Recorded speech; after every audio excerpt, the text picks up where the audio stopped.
President Trump has a slick plan to lower gas prices before the midterms. 47 sitting down with some big oil executives at the White House, talking about how fast we can drill, baby, drill, and drive investment into Venezuela.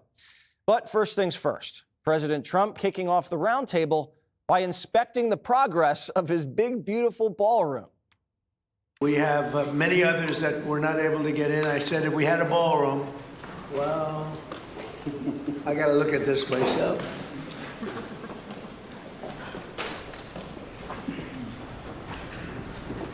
Wow.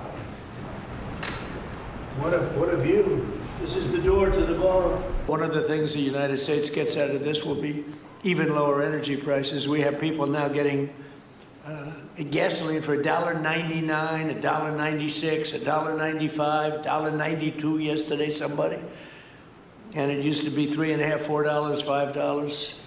They stole our assets like we were babies. We're taking back what was taken from us. They took our oil industry. We built that entire oil industry. All right, so Kennedy, when you go up and you in the middle of the meeting with these big shot oil executives and you just wander over to the window, is that a power move or is that like flair for the dramatic? Well, it's interesting. So my 20-year-old is studying psychology, so she knows everything about psychology. Everything. Of course. And so when I do the same thing, like when she's giving me the gossip at school and I get up and start walking around the kitchen and go like, should we get all new white dishes? She's like, you have ADD. That's what she would say. Diagnoses you. Yeah, that's what she would say to Trump. It looks like he's lost interest in the original subject of the room, and his real passion lies with the big, beautiful ballroom.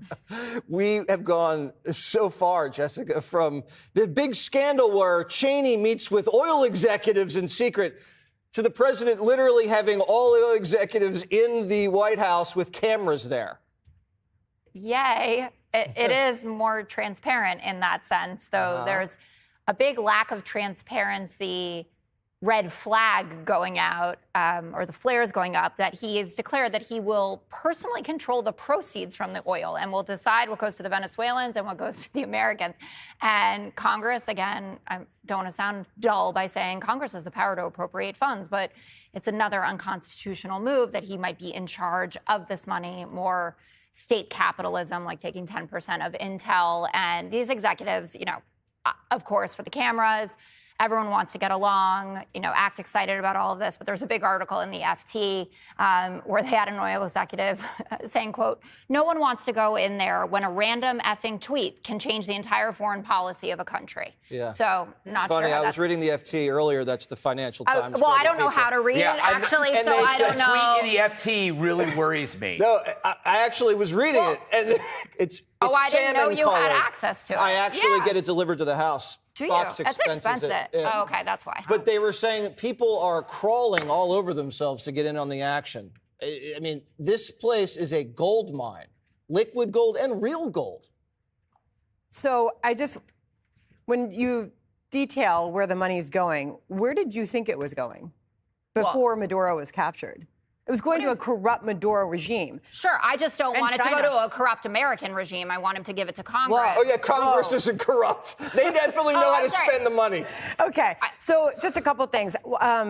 First of all, there is huge opportunity there. They're sitting on massive, massive oil supply that is not being tapped, that is not being used, that could clearly, easily be in the global market. And did you listen to the oil executives? Because not it was the full hour and a half, any or whatever of them, it was. The stories, every single story from those oil executives that he brought in that room was fascinating and not to be discounted.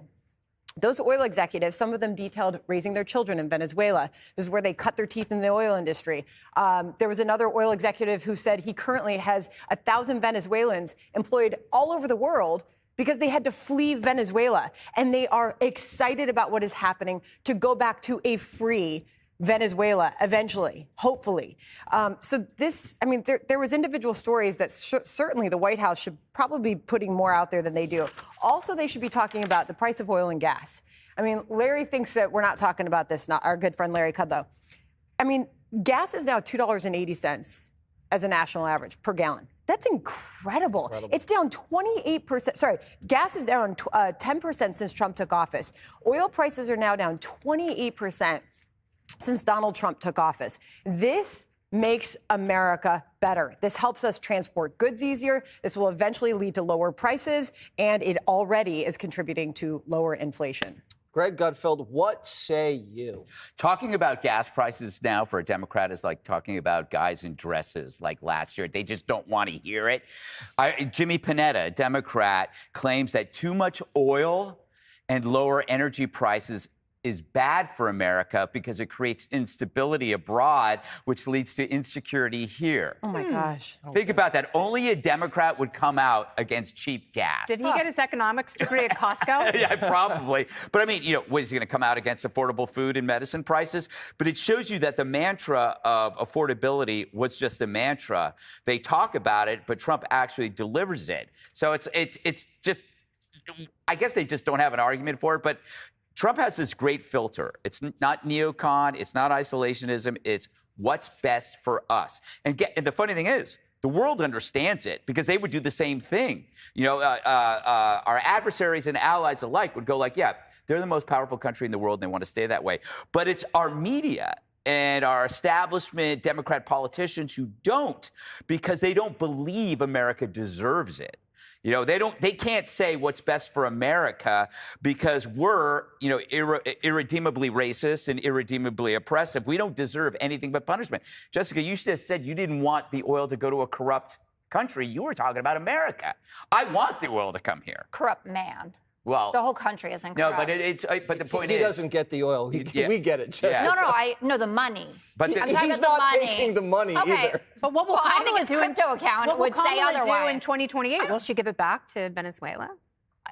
What is the Democrat policy? What is the Democrat policy, Greg? I don't think the Greg, what do you think the Democrat policy is? We have all this new Venezuelan oil. What should we do with it? We need to create a program that delivers oil to Somalians in Minnesota. That's right. Because gas is too expensive for them. I love that you guys are acting as if the economy under Democrats doesn't perform better than it does under Republicans. We are acting like that. But you shouldn't. It makes you look dumb and like you can't read. I don't think so. Yeah. Okay. Well, look at jobs numbers. Look at this. To enjoy the I didn't think you could Bill read. Clinton would like a word. I didn't think you could read. I can read so well, it would blow That's your what mind. people who can't read say. Click here to subscribe to the Fox News YouTube page to catch our hottest interviews and most compelling analysis. You won't get it anywhere else.